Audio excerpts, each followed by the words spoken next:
আমরা সর্বপ্রথম অ্যাড ম্যানেজারে যাব। আমরা আমাদের একটা বায়ারের একটা অ্যাড রান করেছি। আমরা আজকে দেখবো যে আসলে কোন কেপিআই ধরে কি কাজ করতে হয়, একটু অপটিমাইজেশন করব। আপনাদের এই যে বায়ার টু, এই অ্যাড ম্যানেজারে আমরা প্রবেশ করলাম, দেখি তার একটা অ্যাড রান হয়েছে এবং চলতেছে। অনেকদিন ধরে আমি অপটিমাইজেশন করি না, আজকে আমি একটু দেখবো অপটিমাইজেশনটা তার কি অবস্থা আছে। নভেম্বর, আমরা ডিসেম্বর দেখবো এখানে, আমরা তার অবস্থাটা কেমন। সে দেখেন এখানে মাত্র 28টা ই পাইছে, লিড পাইছে, এবং হি ইজ দ্য প্লেসড। সে অলওয়েজ টাইম টেল মি যে আমার ঠিক আছে। জাকির হোসেন ভাই, একটু পরে আমরা একটু দেখি আগে কাজটা। দেখেন মোটামুটি সে দেখছেন কত টাকা, 58.53 ডলার করে খরচ হয়েছে একটা লিডের পিছনে। কিন্তু বাট তার এই লিডটা পাওয়ার কারণে তার প্রোডাক্ট প্রাইস আছে হলো $35,000, আর যে কারণে তার এই একটা লিডের ভ্যালু অনেক বেশি। তার প্রোডাক্টের প্রাইস যদি কম হয় তখন লিডের মানে কস্ট পার রেজাল্টটাও কমে যায়, ঠিক আছে। কিন্তু তারপর আমরা আজকে একটু দেখবো যে কোন কারণে আমাদের আসলে কস্ট পার রেজাল্টটা বেশি আছে। আমরা একটু সর্বপ্রথম এটা মার্ক করলাম, এরপর অ্যাড সেটে গেলাম। অ্যাড সেটে যাওয়ার পর আমাদের এখানে আছে দুইটা অ্যাড সেট। দেখেন একটা পেয়েছে 24টা লিড, আর একটা পেয়েছে 3টা। কিন্তু এইটা দেখেন $96 খরচ, এটা $50। দ্যাটস মিন এই অ্যাড সেটটা অফ করে দিতে হবে। এই অ্যাড সেট অফ করে দেবো এই কারণে, কারণ ওটার আমাদের এটা বেশি। তারপর আমরা দেখবো এই যে অ্যাড সেটটা মার্ক করা হয়েছে, এইটা আমরা একটু যে দেখি এটার অ্যাড কপিটা দেখি কি অবস্থা। এটার অ্যাড কপি 3টা, মানে একটা অ্যাড কপি আছে, একটা অ্যাড কপিতে এই যে $90 করে খরচ হয়েছে, যে কারণে এই অ্যাড কপি আর রাখা যাবে না, ঠিক আছে। এটা ওকে। এই যে অপটিমাইজেশন দেখছেন, এই হলো একটা অপটিমাইজেশন করলাম একটা, কিন্তু আরো বিষয় আছে দেখতে হবে। আমরা এখন ধরেন এই অ্যাডটা ছেড়ে দিলাম, এখন আমরা এই অ্যাড সেটটা ভালো কাজ করতেছে তাই না, তাহলে এই অ্যাড সেটটাকে আমরা ডুপ্লিকেট করি। ডুপ্লিকেট করে এটাকে ছেড়ে দেই, দ্যাটস এনাফ। এখন অ্যাড সেট টুর 1 টু 1, মানে আমরা এই অ্যাড সেটের 2 1 অনুযায়ী আমরা কাজ করতেছি, ঠিক আছে। এটা আমরা পাবলিশ করে দিই, কারণ এই অ্যাড সেটটা যেহেতু কাজ করতেছে ভালো, তাই আমরা এটা পাবলিশ করে দিলাম। আবার অ্যাড কপি করে এটা বিন নাম্বার এটা স্কিপ করে গেলে সমস্যা নেই। তাহলে আমরা আর একটা অ্যাড কপি দিলাম। তবে তার তো ইমেজ ইমেজ কপি আছে, অ্যাড কপি আছে ইমেজ, যে কারণে সেখানে রেজাল্টটা একটু কম পাচ্ছে। যাই হোক, আমরা একটু এখান থেকে বের হয়ে আসি। এখন এই 1 নাম্বার যখন শেষ, আমরা 2 নাম্বারটা একটু দেখে নিই। এখানে অ্যাড সেটটার অ্যাড কপি গুলা কি অবস্থা, পারফরমেন্স কিরকম করতেছে। সরি, এটা না, এটা মার্ক করবো, এটা অ্যাড কপি। এখান থেকে 2টা অ্যাড কপি আছে, 2টা অ্যাড কপির ভিতরে একটা আছে 10টা, একটা 14টা, মোটামুটি ভালো আছে।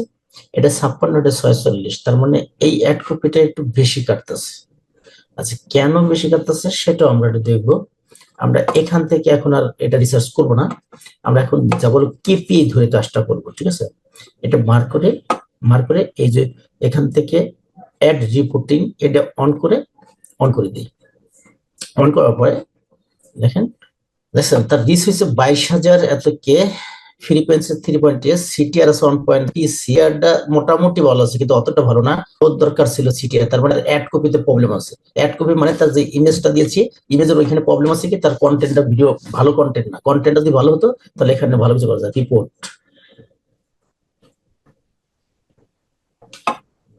তৈরি করি,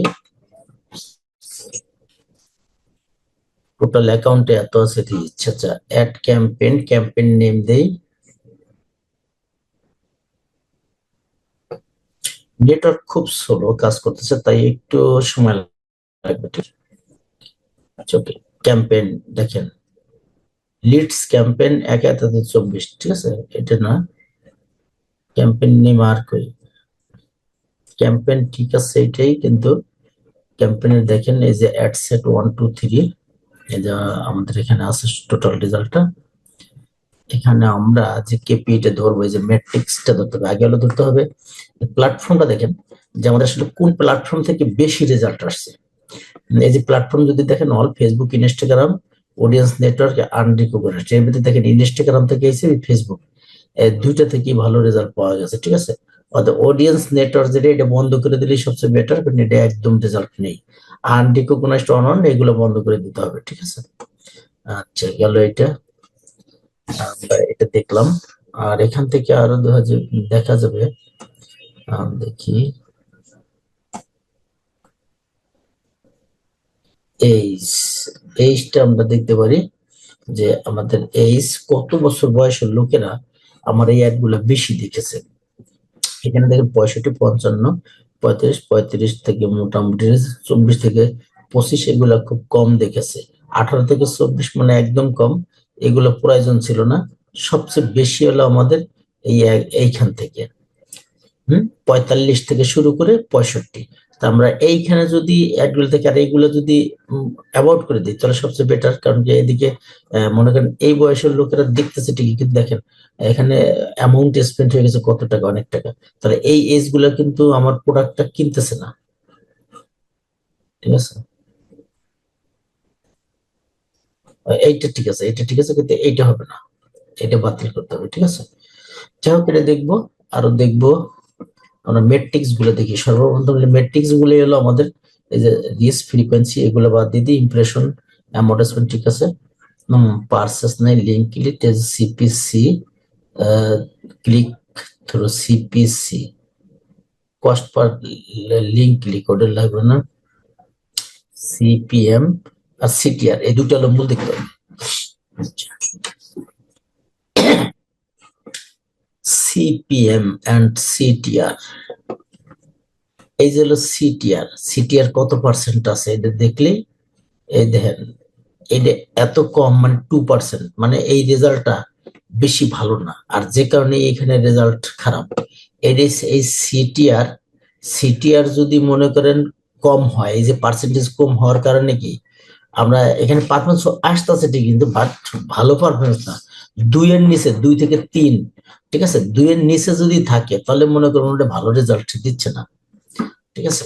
তো এইখানে আসলে অরিজিনালি ভালো রেজাল্ট দিচ্ছে না, এই কারণেই, কারণ এর অ্যাড কপিতে প্রবলেম আছে। এই যে সিটিআর যদি দেখেন যে কমে গেছে, তখন বুঝতে হবে তার অ্যাড কপিতে অবশ্যই প্রবলেম আছে, সেই অ্যাড কপি চেঞ্জ করতে হবে, ঠিক আছে। আর সিপিএম, সিপিএম গেল, এই যে সিপিএম, সিপিএম দেখেন ইমপ্রেশন রেট কত, 1000 লোকের জন্য $71 কেটে নিচ্ছে, ঠিক আছে, সিপিএম। তার মানে বাজেট এবং টার্গেট গুলো একটু সমস্যা আছে আমাদের, ঠিক আছে। এই যে সিপিএম যদি বেড়ে যায়, তখন মনে করতে পারে আপনার টার্গেট অডিয়েন্স গুলো, ঠিক আছে, এখানে একটু প্রবলেম আছে, সেটা আবার চেঞ্জ করা লাগতে পারে।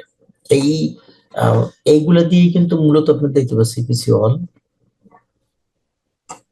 Page engagement, followers, like. আচ্ছা, এই ফলোয়ার্স লাইক আসছে কিনা দেন, একটা একটা লাইক, যে কারণেই অনেক রেজাল্ট খারাপ।